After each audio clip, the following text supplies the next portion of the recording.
Yes.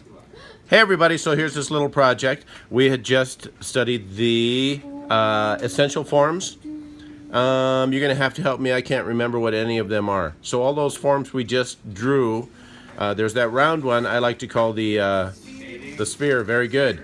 And the square one, which we call Square. the cube. Very good. Then there's that one that looks like a pipe, and we call it Can. a cylinder. Excellent. And then there's the one which is shaped like that thing you might eat. A cone, thank you. I don't know what to say there. Cool jewels. And so what we're going to do is we're going to trace our hand in order to, we'll then convert it into all of those essential tools. Now the reason I am tracing my non-dominant hand right now is because I think that this side of my hand is much more interesting. And so I can either trace this hand like this, but look, my thumb's floating. And because I think that this part sort of resembles, it's kind of spherical. God, look at all my wrinkles. Whatever happened to me? And I grew up. I also view certain parts like this fleshy part right here as sort of spherical.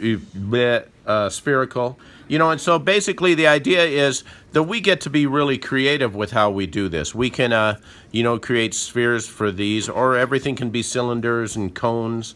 And, yeah, and certain parts can be cubes also.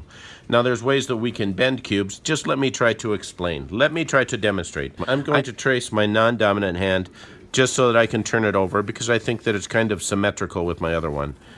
I am an excellent tracer.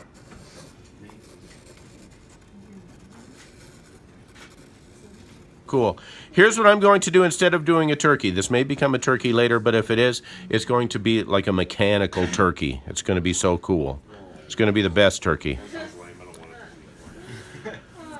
All right, so here is something I'm going to do. I see this part as being rather cylindrical, and so I'm going to go ahead and make this into a cylinder. Now, I could start right there, or I could go ahead and design this one to be a cone. Boom. Now remember that each one of these parts don't necessarily have to be perfect examples of those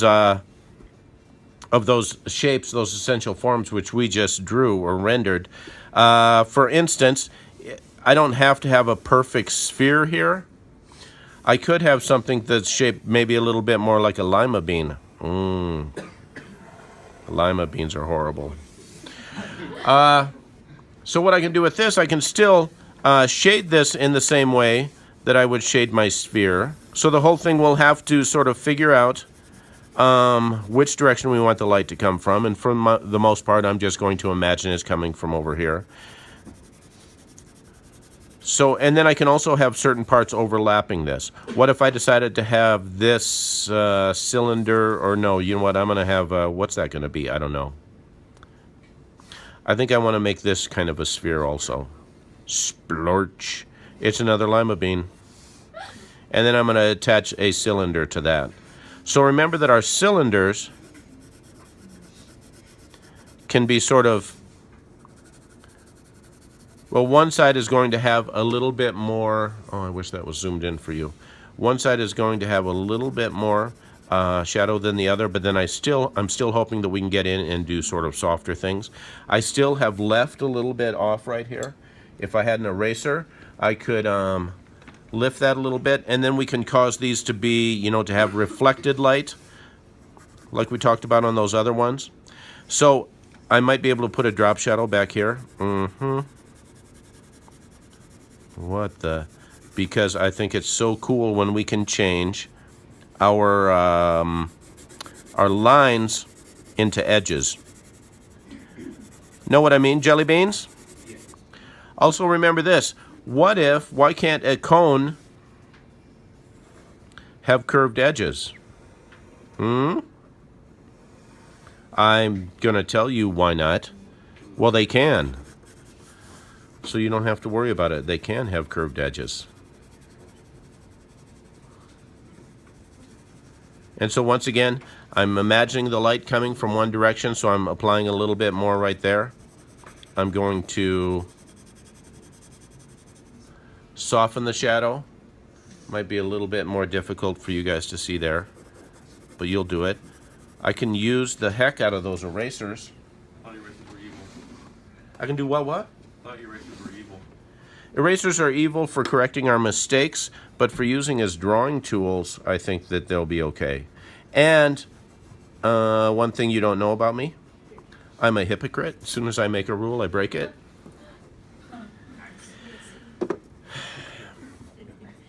I once heard it stated that as soon as you believe anything intensely, you become a hypocrite. Because life is just so complex that how can we hold one thing absolutely true like that?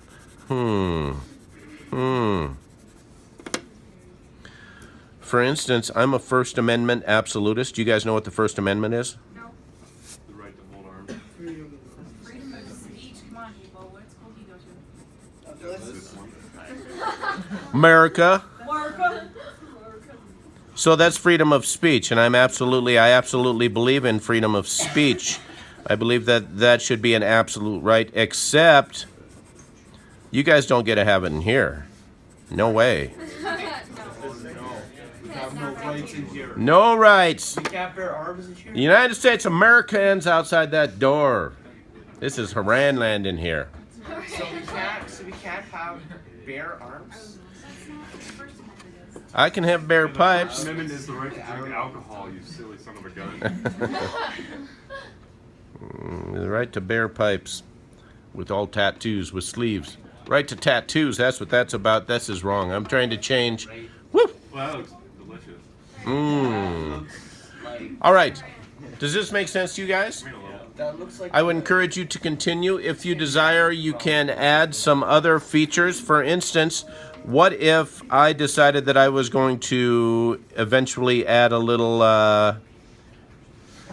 what is the stuff where you put oil inside of it and then it has the pumps? Car? Hydraulics. Oh. So what if I did a hydraulic pump right here? Boom. Look, I'm creating small cylinders. I'm a drawer. Look at me draw. I'm such a drawer. I don't know if you guys can see that. Probably not. But now it's so much more robotic. It's really so beautiful. It is the most beautiful thumb ever created. mechanical hand in real life. Whoa.